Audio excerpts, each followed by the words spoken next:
खुलुमबाय लोगोफोर, नोंथांमोनखौ बयखौबो गिबियावनो आंनि चेनेलाव बरायग्रोनानै लाबाय।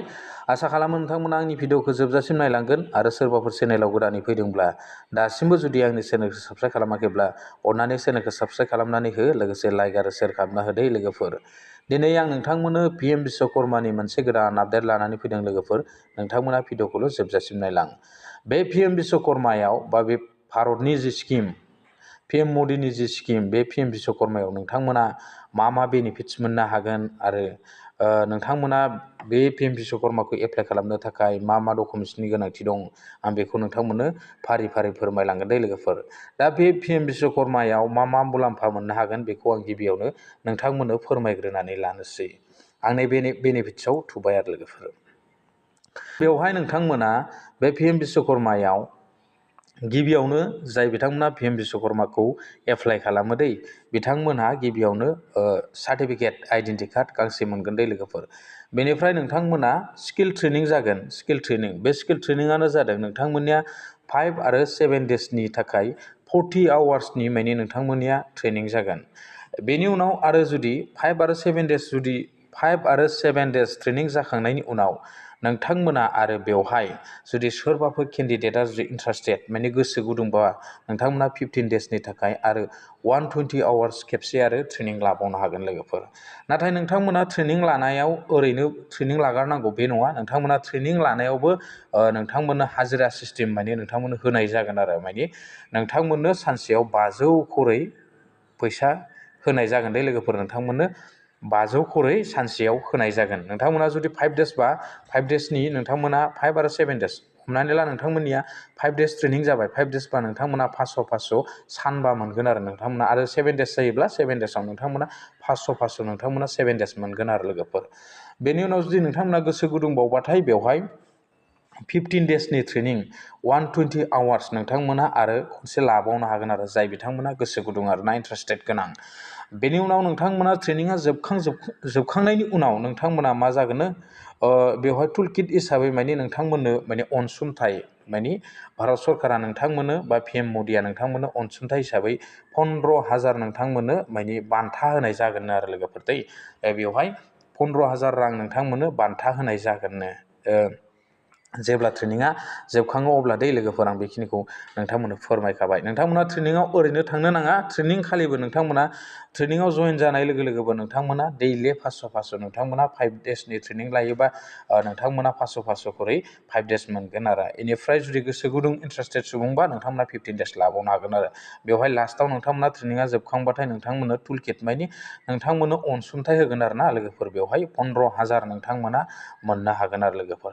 आरो बेल' नङा लोगोफोर, नोंथांमोना नै 4 नाम्बाराव नाय क्रेडिट सापर्ट। नोंथांमोना क्रेडिट सापर्ट माने नोंथांमोना माने क्रेडिट सापर्ट मोनगोन आरो लोगोफोर। बेवहाय नोंथांमोना लन सिस्टेम मोनगोन। बे लनआव नोंथांमोना गिबि खेबाव नोंथांमोना 1L माने 1 लाख नोंथांमोना लन मोननो हागोन दै लोगोफोर।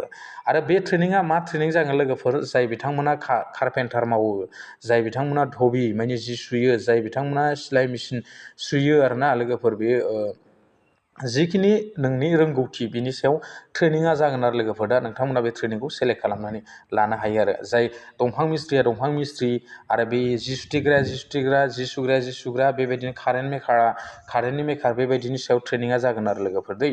बे ट्रेनिङाव नोंथांमोना जोबखांनायनि उनाव नोंथांमोननो क्रेडिट सापर्ट हिसाबै बिथांमोना लन सिस्टेम होगोन 1L 1 लाख खरै नोंथांमोना मोननो हागोन दै लोगोफोर। 1 लाख खरै नोंथांमोना बेवहाय मोननो हागोन लन सिस्टेम।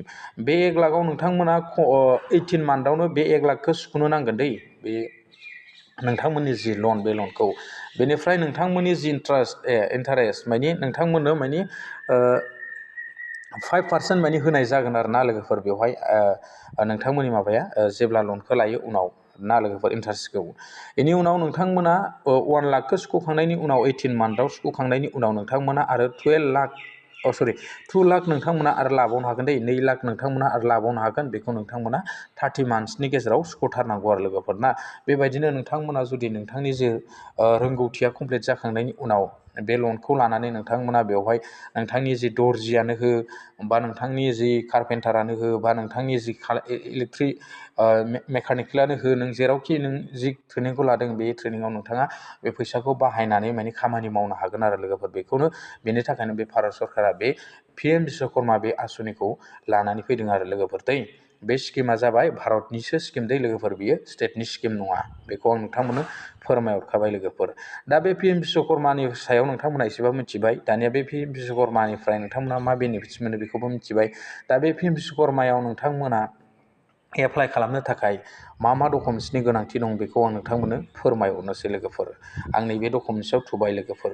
बेवहाय नोंथांमोना बे PM बिश्वकर्माखौ एप्लाइ खालामनो थाखाय, बे PM बिश्वकर्मा स्किमखौ एप्लाइ खालामनो थाखाय गिबियावनो नोंथांमोना मा खालामनांगोननो, मा डकुमेन्ट्स नांगोन? आधार कार्ड, गिबियावनो नोंथांनि आधार कार्ड नांग्रोगोन। बेनि उनाव नोंथांनि मबाइल नाम्बार नांगोन लोगोफोर। मबाइल नाम्बाराथ' बयहाबो थाखायो। बेनि उनाव नोंथांनि बेंक डिटेल्स नांगोन। नोंथांनि बेंक एकाउन्ट मानि पासबुक नांगोन आरो लोगोफोर। बेनि उनाव रेशन कार्ड नांगोन दे लोगोफोर। नाथाय बेवहाय लिरनानै होखादों नोंथांमोना जुदि रेशन कार्ड गैयाबा एप्लाइ खालामनो हानाय नङा। बेवहाय रेशन कार्डखौ मेन्डेटरि होननानै बिथांमोना लिरनानै होखाथारदों दे लोगोफोर। जाय बेक्तिया एप्लाइ खालामगोन बिथांनि न'खराव रेशन कार्डआ थाथारनांगोन आरो बिथांनि नामा बे रेशन कार्डआव थानांगोन। अब्लासो नोंथांमोना रेशन कार्डखौ बे PM बिश्वकर्माखौ एप्लाइ खालामनो हागोन आरो लोगोफोर। आं बेखिनिखौ नोंथांमोननो फोरमायहरखाबाय। दा बे PM बिश्वकर्माया स्किमा माबायदि सिस्टेमनि, माबायदि बेनिफिट्स मोननो हायो, लोगोसे बेवहाय मा डकुमेन्ट्स नांगौ बेखौ आं नोंथांमोननो फारि फारि फोरमायखाबाय। दा दिनैनि आपडेटआ बेखिनियानोसै लोगोफोर। बेबायदिनो गोदान आपडेट फैबा आं नोंथांमोननो होलांबाय नाजागोन। गोजोन्थों। दिनै भिडिअ एसेनोसै। Thank you. नेक्स्ट भिडिअ लोगो मोनगोन।